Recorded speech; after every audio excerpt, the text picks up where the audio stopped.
자, 오늘의 시사평론가 리엘 파트너스의 이승기 변호사와 함께 하겠습니다. 자, 이승기 변호사님 안녕하세요. 예, 안녕하세요. 예. 자, 첫 번째 이슈부터 가볼까요? 예, 첫 번째 이슈는 민주당 판사 탄핵 본격화입니다. 예. 그 여당인 더불어민주당이 사법농단에 연루된 그 임성근 부장판사에 대한 탄핵 소추안을 그 2월 임시국회 첫날인 바로 오늘 발의할 예정이라고 하는데 향후 절차가 어떻게 되나요? 예, 탄핵 소추안이 발의되면 첫 본회의에서 국회의장이 보고하고 24시간 이후부터 72시간 이내에 무기명 투표로 표결을 해야 됩니다. 오늘 발의가 되니까 내일인 2일 국회에 보고하고 아마 4일에서 5일, 그러니까 이번 주 안에는 국회 의결이 이루어질 것으로 보입니다.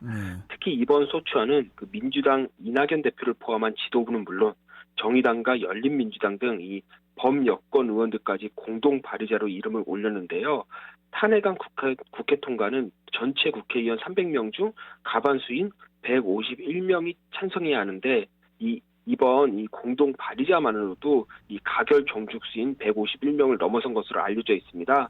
따라서 별다른 변수가 없는 한 국회 통과는 기정사실로 보입니다. 자, 임 부장판사의 탄핵 사유를 보면은 그 지난 2014년 그 세월호 참사 당시에 박근혜 대통령에게 7시간 의혹을 제기했다가 명예훼손 혐의로 기소된 그 일본 산케이 신문 기자의 재판에 그 개입한 혐의가 있는데 1심에서 무죄를 받았잖아요. 예, 그 당시 임 부장판사는 그 법원 행정처 요청에 따라 이 담당 판사에게 세월호 7시간 행적 기사가 허위라는 이 중간 판단을 내리라고 지시를 했다고 합니다. 예. 그래서 직권남용 혐의를 받았는데 이에 대해 1심 법원은 판사는 개개인이 독립적 기관이고 자신의 양심에 따라 판단하는 거니까 법원 행정처에서 재판부 업무에 직무감독권을 행사할 수 없다라고 해서 직무감독권이 없으니 직권남용이 성립되지 않는다라고 해서 이제 무죄를 선고했습니다. 하지만 재판부는 이 무죄를 선고하면서도 임 부장판사의 행동이 그 법관 독립을 침해하는 위헌적 행위다라고 지적을 했는데요. 이게 이번 탄핵의 주요 논거가 된 겁니다. 뭐 아무래도 이제 법관 탄핵은 뭐 대단히 민감한 부분이다 보니까 그 민주당 내에서도 이제 논란이 있었지 않습니까? 예. 개별 의원들의 자율적 판단에 맡기기로 했지만은 그 민주당 의원 절대 다수가 그 이번 탄핵 소추안에 참여하는 만큼 사실상 당론으로 봐도 무방할 것 같은데 어떻게 보십니까? 예, 지도부 입장에서는 그 법원과의 전면전을 벌이는 모양새가 부담스럽고 또 무엇보다 법관 탄핵이 본격화될 경우에는 뭐 지지층을 결집하는 그런 효과는 있겠지만 또 중도층에서 민심 위반이 있을 수 있다는 겁니다. 특히 국회에서 탄핵안이 통과되어도 최종적으로는 헌법재판소에서 판단을 내리는데 만약에 헌법재판소에서 탄핵안을 기각할 경우에는 후폭풍도 예상이 됩니다. 문제는 그렇게 되면 오는 4월 있을 그 서울 부산시장 보궐선거에도 악영향이 있다는 점에서 부정적인 기류가 일부 있었습니다. 그런데 당내 초재선 의원들을 중심으로 이번 탄핵안 추진에 대한 이제 강경 입장이 계속되면서 이 지도부가 결국 입장을 바꾼 걸로 보이는데요. 결국 개별 의원들의 그 탄핵 소추안 발의를 허용하고 또 본회의 표결 시에 당론 없이 개별 투표에 맡기겠다는 건데 뭐 지금 상황만 보면은 탄핵안 발의에 이제 대다수 의원들이 참여하고 있고요. 이후 어쨌든 탄핵안 추진에 따른 정치적 유불리에 대한 책임은 결국 지도부한테 간다는 점에서 민주당도 이번 탄핵안에 이제 정치적 승부수를 걸었다 이렇게 봐야 합니다. 특히 이낙연 대표가 이제 차기 대권 주자인데 최근 지지율이 정체되면서 이 라이벌인 이재명 경기도지사와의 양강 구도가 깨지고 있습니다.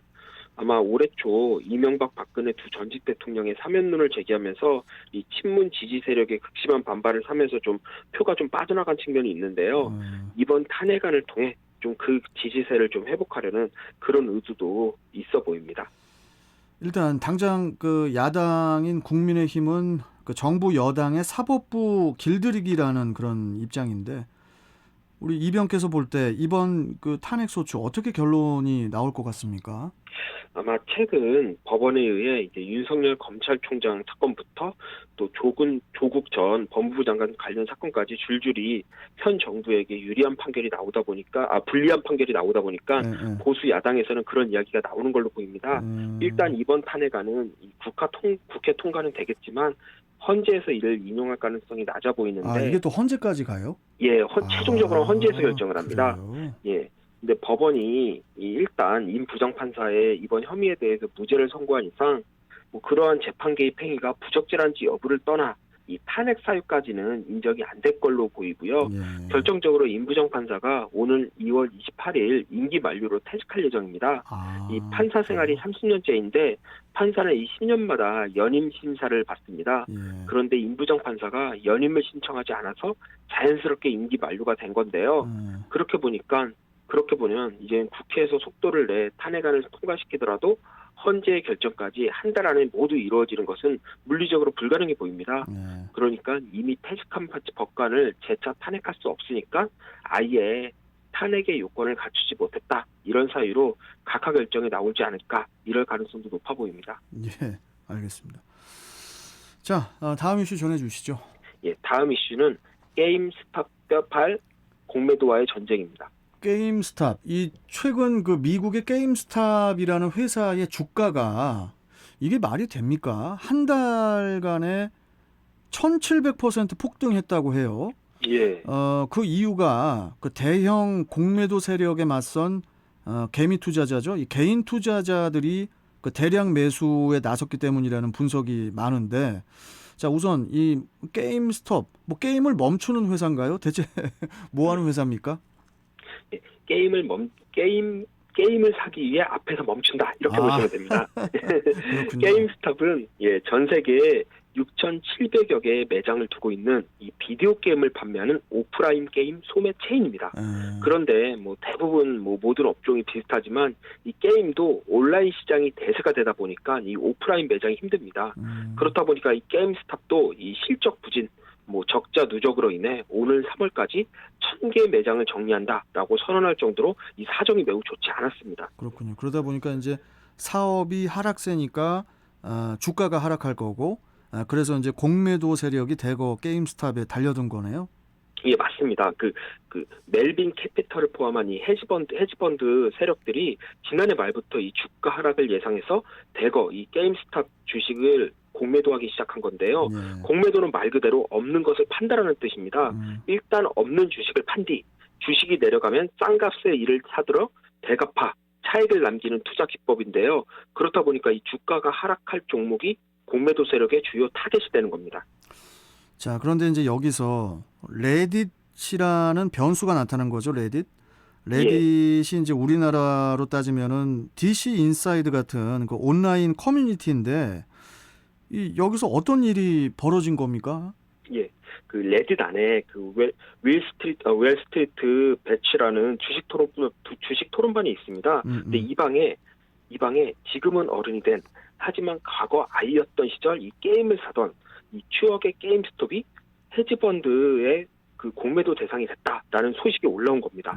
그러자 이제 레딧에 있던 이 개인 투자자들을 중심으로 이 게임스탑을 지켜야 된다라면서 이 공매도 세력에 대항해 이 주식을 대거 사들이기 시작한 겁니다. 네티즌들이? 예, 맞습니다.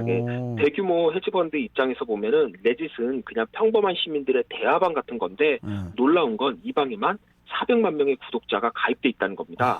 그래요? 예, 거기다가 이제 테슬라 CEO인 일론 머스크가 트위터에 이 게임스탑을 언급하면서 공매도 헤지펀드를 정면 비판하자 일반인들까지 대거 게임스톱 주식을 매수하기 시작했고요. 그리고 아이러니한 점은 이 게임스톱 주식이 급등하자 또 공매도 세력이 손실 만회를 위해 해당 주식을 더 매수하면서 주가가 더 치솟기 시작한 겁니다. 그러다 보니까 이제 헤지 펀드인 멜빈 캐피털이 그 현지 시간으로 그 지난 27일에 미화 37억 달러, 그러니까 우리 돈으로 4조 원의 손해를 보고 그 공매도 계약을 종료했다고 하는데, 뭐 개미 투자자들의 승리로 그 봐야겠죠? 예, 그 어쩔 수 없었던 게 예상과 달리 주식이 오르면서 그 주가를 공매도한 헤지펀드들이 주식을 오히려 비싸게 사서 갚아야 되는 상황이 발생한 겁니다.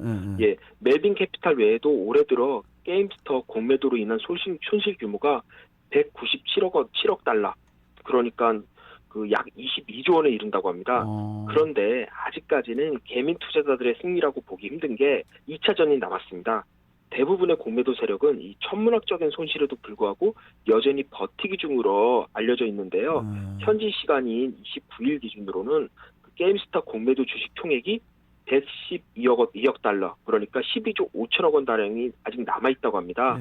특히 이번 공매도 전쟁으로 이 게임스탑의 주가가 이 실질적인 가치에 비해 너무 크게 올랐는데 향후 조정이 필요하다는 점에서 또 이 부분은 개미 투자자들에게 또 불리한 요소로 보입니다.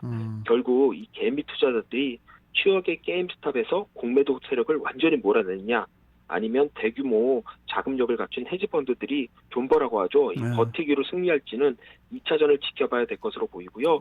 향후 이 게임스탑의 이 공매도발 전쟁, 이 전쟁이 향후 우리나라에서도 좀 논란이 되고 영향을 좀 미치지 않을까, 그렇게 보입니다. 참, 이 세력을 이기는 이 개미들의 승리, 좀 한번 좀 구경해보고 싶네요. 예. 예. 자, 오늘 말씀 잘 들었고 또 내일 뵙도록 하겠습니다. 고맙습니다. 예, 감사합니다. 네. 자, 시사평론가 리엘 파트너스의 이승기 변호사와 함께 했습니다.